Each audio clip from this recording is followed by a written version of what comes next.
Évangile de Luc, chapitre 16.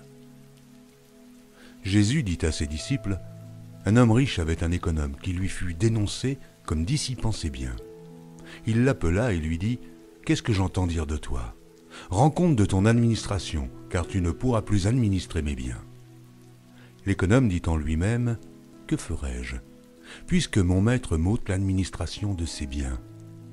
Travailler à la terre, je ne le puis. Mendier, j'en ai honte.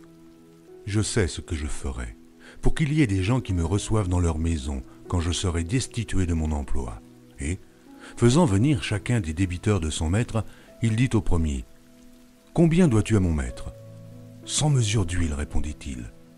Et il lui dit, « Prends ton billet, assieds-toi vite et écris 50. » Il dit ensuite à un autre, « Et toi, combien dois-tu ?»« 100 mesures de blé, répondit-il. Et il lui dit, « Prends ton billet et écris 80. » Le maître loua l'économe infidèle de ce qu'il avait agi prudemment, car les enfants de ce siècle sont plus prudents à l'égard de leurs semblables que ne le sont les enfants de lumière. Et moi je vous dis, faites-vous des amis avec les richesses injustes, pour qu'ils vous reçoivent dans les tabernacles éternels, quand elles viendront à vous manquer.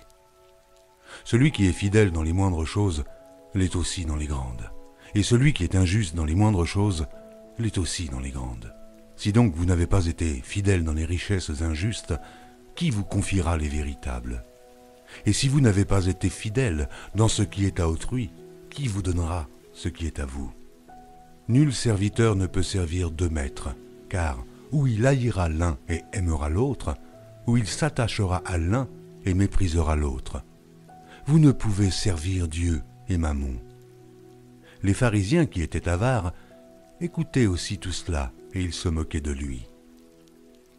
Jésus leur dit, « Vous cherchez à paraître juste devant les hommes, mais Dieu connaît vos cœurs. Car ce qui est élevé parmi les hommes est une abomination devant Dieu. La loi et les prophètes ont subsisté jusqu'à Jean. Depuis lors, le royaume de Dieu est annoncé, et chacun use de violence pour y rentrer. Il est plus facile que le ciel et la terre passent, qu'il ne l'est qu'un seul trait de lettre de la loi vienne à tomber. Quiconque répudie sa femme et en épouse une autre commet un adultère, et quiconque épouse une femme répudiée par son mari commet un adultère. Il y avait un homme riche qui était vêtu de pourpre et de fin lin, et qui chaque jour menait joyeuse et brillante vie.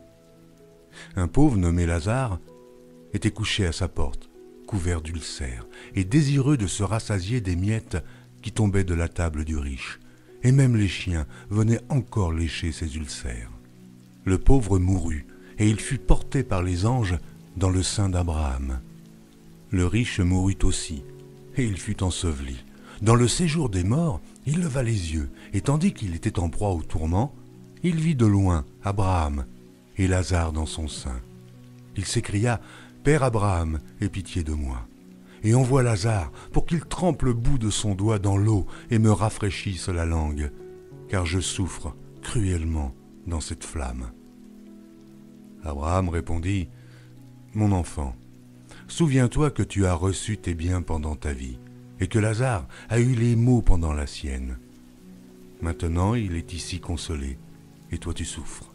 D'ailleurs, il y a entre nous et vous un grand abîme, afin que ceux qui voudraient passer d'ici vers vous, ou de là vers nous, ne puissent le faire. » Le riche dit, « Je te prie donc, père Abraham, d'envoyer Lazare dans la maison de mon père, car j'ai 5 frères.